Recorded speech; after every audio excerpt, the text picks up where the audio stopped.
योजना तो उसमें दी गई है और हम पूछते हैं तो कहते हैं हाँ सर प्रयोग हो रहा है।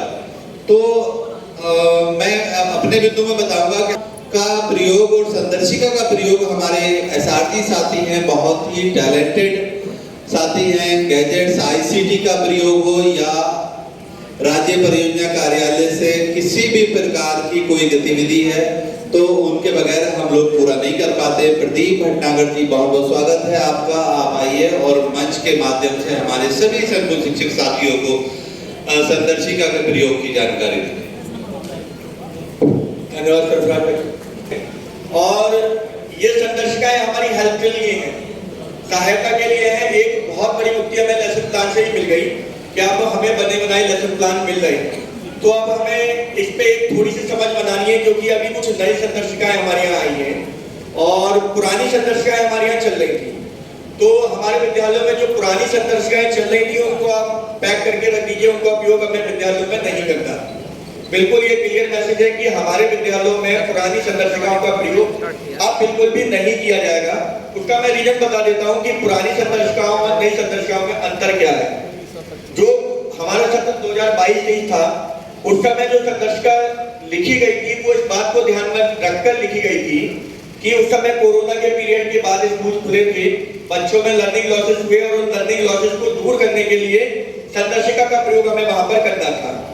अब वर्तमान सत्र यानी कि 2023-24 की अगर हम बात करें तो जो संदर्शिका इस बात को ध्यान में रखकर लिखी गई है कि हमारी कक्षा में जो दक्षताएं हैं, जो कक्षावार दक्षताएं हैं, जो निपुण लक्ष्य हैं और उनको जो है लर्निंग आउटकम में बांटा गया है, उन दक्षताओं की कैसे पूर्ति की जाए, ये बात जो है इन दोनों में अंतर है। दूसरा बड़ा अंतर है कि पिछली बार की संदर्शिकाएं अगर आप भाषा की उठाकर देखिए तो वो हमारी जो टेक्स्ट बुक थी उसमें मैप देती थी, मतलब टेक्स्ट बुक के चैप्टर कुछ और थे, संदर्शिका में कुछ और था, क्योंकि वो रिमीडियल पैकेज था, रिमीडियल के आधार पर उसको बनाया गया था। लेकिन इस बार की संदर्शिकाओं को जब बनाया गया तो ये बात ध्यान में रखी गई कि पाठ्य पुस्तक के चैप्टर्स को उसमें 100% मैप किया गया है। 100% हमारे जो है चैप्टर उसमें रखे गए हैं कि अब ऐसा नहीं लगेगा कि पाठ्य पुस्तक की हमें आवश्यकता नहीं है, क्योंकि ये प्रश्न आता था कि हम संदर्शिका पढ़ाएं या पाठ्य पुस्तक पढ़ाएं। तो पाठ्य पुस्तक को संदर्शिका में जोड़ा गया है, यानी संदर्शिका की सहायता से पाठ्य पुस्तक का हमें कहाँ प्रयोग करना है वो संदर्शिका में दिया गया है। तीसरा बड़ा अंतर कि पिछली बार जो संदर्शिकाएं जब आई थी तो वो 22 सप्ताह का प्रोग्राम था, नई जो संदर्शिकाएं आ रही है वो 25 सप्ताह का प्रोग्राम है। ये बड़ा अंतर है।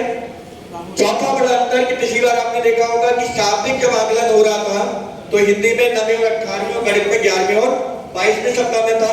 इस बार शाब्दिक आकलन के कॉन्सेप्ट को खत्म कर दिया गया है। अब केवल नेट परीक्षा के द्वारा जो है शाब्दिक आकलन किया जाएगा। उसकी जगह एक नई चीज आई है, शाब्दिक पुनरावृत्ति। अब क्या किया जाएगा कि 13वें और 20वें सप्ताह में शाब्दिक पुनरावृत्ति का कार्य किया जाएगा। मतलब पिछले जो 6 सप्ताह में जो हमने शिक्षण कार्य किया है उसका हमें उस पूरे सप्ताह में जो है पुनरावृत्ति का कार्य वहां पर करना पड़ेगा। प्रश्न ये उठता है कि अभी संदर्शिकाएं हमारे यहाँ विद्यालयों में हार्ड तो वर्कबुक हमारे यहाँ केवल कक्षा 3 की प्राप्त हुई है, कक्षा 1 और 2 की आ गई है और जल्दी आपके स्कूल में भी वो डिलीवर हो जाएगी। संदर्शिकाएं भी आ गई है, वो भी जल्दी आपके स्कूल में डिलीवर हो जाएंगी। ठीक है, तो तब तक जब तक नहीं मिल रही है तब तक हमें ऐसा नहीं है कि कुछ नहीं करना, संदर्शिका का प्रयोग हमें करना है। कक्षा 1 में जो आपकी चेक किट आपको मिली थी उसमें 2 आपको लिंक दिए गए थे 500 पेज के, जो आपको खरीदने थे। 500 पेज का मतलब 1000 पेपर्स आपके पास ऑलरेडी है A4 साइज के। तो वहां पर अगर छोटी क्लासेस हैं तो वर्कशीट बना सकते हैं, क्लासेस बड़ी है तो ब्लैक बोर्ड का प्रयोग करके वहां पर जो है आपको वर्कशीट देनी है वो काम कर सकते हैं।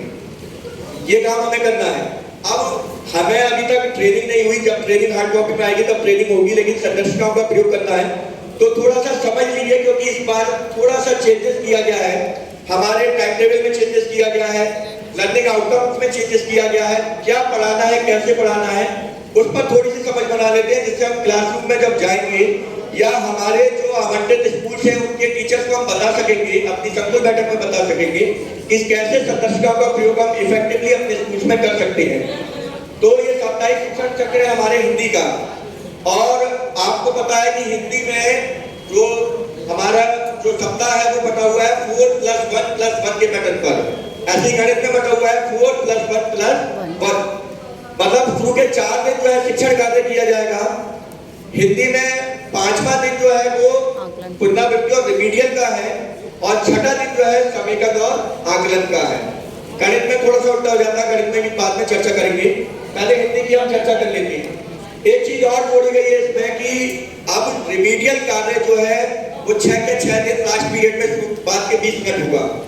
मतलब जो हमारा थर्ड पीरियड होगा उसके बाद के 20 मिनट जो है हमारा केवल रिमीडियल कार्य होगा। रिमीडियल का मतलब हो गया कि जो बच्चे कक्षा में पिछड़ गए हैं उनके लिए वो रिमीडियल होगा। जो बच्चे कक्षा में अपनी दक्षता के अनुसार चल रहे हैं, मेन स्ट्रीम में चल रहे हैं, उनके लिए वो पुनरावृत्ति होगा, उनके लिए वो रिवीजन होगा। और जो बच्चे कक्षा में पिछड़ रहे हैं उनके लिए वो रिवीजन होगा। तो लास्ट के 20 मिनट्स जो है वो रिवीजन कार्य हिंदी में किया जाएगा। आप बात करते हैं कक्षा 1 की, अगर कक्षा 1 का प्लान समझे तो ये 3 पीरियड में डिवाइड है हिंदी के। आपके 3 पीरियड लगेंगे, 3 पीरियड मैथमेटिक्स के लगेंगे। पहला पीरियड आपका कॉमन है, उसमें कोई चेंज नहीं किया, मौखिक भाषा विकास पर उसमें काम करना है पहले पीरियड में। तो शुरू के 4 दिन जो है हमें पाठ्य पुस्तक या सहायक शिक्षक सामग्री जो हमारे चार्ट पोस्टर आपको जो दिए गए हैं उनकी सहायता से मौखिक भाषा पर काम करना है। बच्चों के परिवेश पर आधारित उन पर जो है बातचीत करनी है, बच्चों को कविता के माध्यम से जोड़ना है, कहानी के माध्यम से जोड़ना है। ये कार्य पहले पीरियड में कराया जाएगा और ये 6 के 6 दिन चलेगा। मौखिक भाषा विकास पर जो काम होगा साढ़े 6 दिन होगा। सेकंड पीरियड हमारा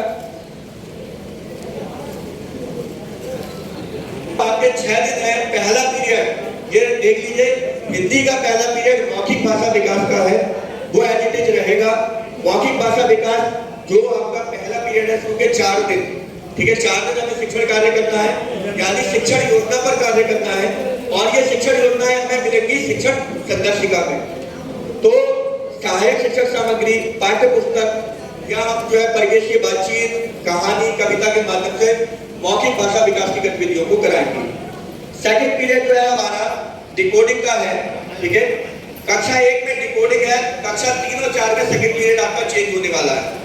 पिछले बार जो था कक्षा 1, कक्षा 2 और कक्षा 3 सब में सेकंड पीरियड आपका डिकोडिंग का हुआ करता था। उसकी वजह थी जो कि पिछली बार ये माना गया कि बच्चों में लर्निंग लॉसेस हुए हैं कोरोना की वजह से, इसलिए कक्षा 3 में भी हम बड़े पहचान से शुरुआत कर रहे थे, कक्षा 2 में भी बड़े पहचान से शुरुआत कर रहे थे और कक्षा 1 में भी बड़े पहचान से शुरुआत कर रहे थे। लेकिन अब की बार केवल डिकोडिंग का काम कक्षा 1 में होगा सेकंड पीरियड में, कक्षा 2 और 3 में सेकंड पीरियड डिकोडिंग का नहीं होगा, ठीक है। ये बात आप निश्चित कर लीजिए कि सेकंड और थर्ड में जो है आपका डिकोडिंग का सेकंड पीरियड नहीं होगा। वहां पर सेकंड पीरियड अभ्यास पठन का होगा, जो कार्य पुस्तिका में भी कार्य पुस्तिका को 2 भाग में डिवाइड किया है। कार्य पुस्तिका भाग 1 से उसका जो है वहां पर काम किया जाएगा। तो यहाँ पर कार्य पुस्तिका भाग 1 पर कार्य होगा, डिकोडिंग का कार्य कार्य पुस्तिका भाग 1 से होगा।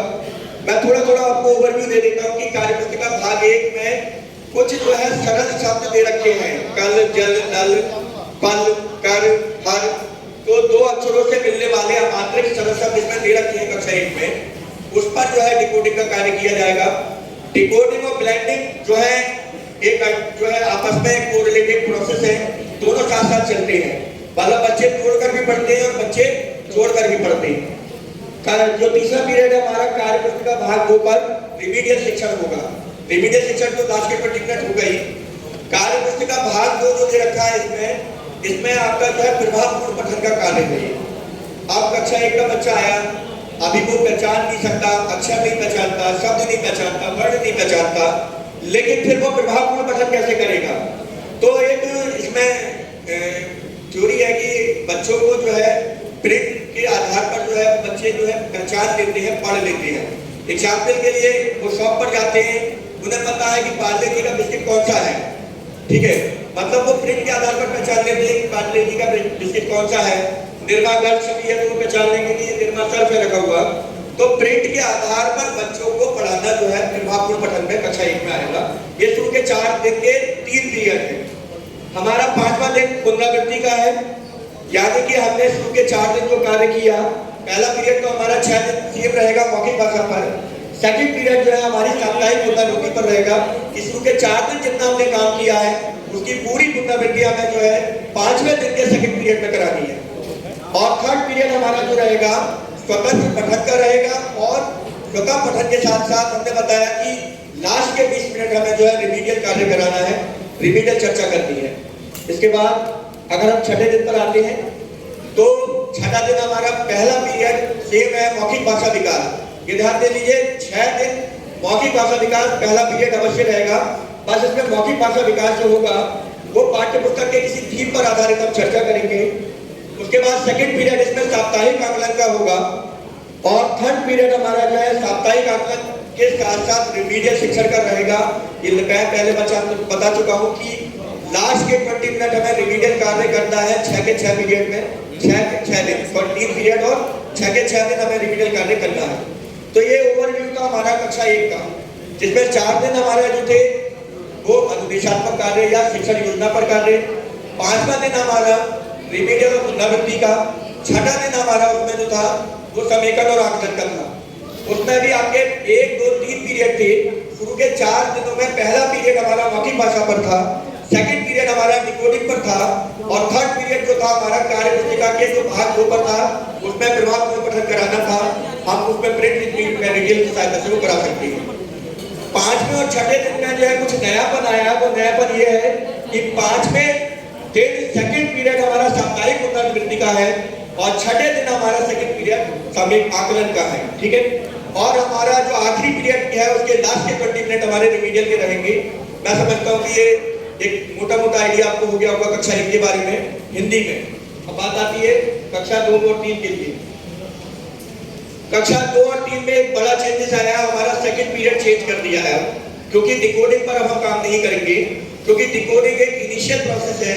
जब बच्चा वर्ण और अक्षर को मिलाकर उसको जोड़ना बोलना सीखता है तो वो डिकोडिंग होता है। लेकिन अब बात कर रहे हैं कक्षा 2 में आप बच्चा 45 शब्द प्रति मिनट के प्रवाह से पढ़ ले और कक्षा 3 का बच्चा जो है 60 शब्द प्रति मिनट के प्रवाह से पढ़ ले, तो उसके लिए हम क्या करेंगे, अभ्यास पठन और स्वतंत्र पठन का कार्य करेंगे जो इसमें इस बार नई तरीके से जोड़ा गया है।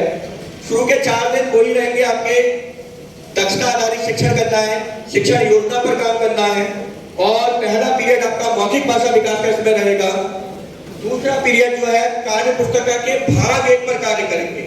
ठीक है, कार्य पुस्तिका का जो भाग 1 है उस पर कार्य करेंगे और तीसरा पीरियड हमारा कार्य पुस्तिका के भाग 2 पर कार्य करेंगे। इसके अभी अंदर नहीं जाना चाहिए क्योंकि अंदर इसके ये जो है स्तरित पाठ और विस्तरित पाठ है वो आपकी जब ट्रेनिंग होगी उसमें आपको बताया जाएगा कि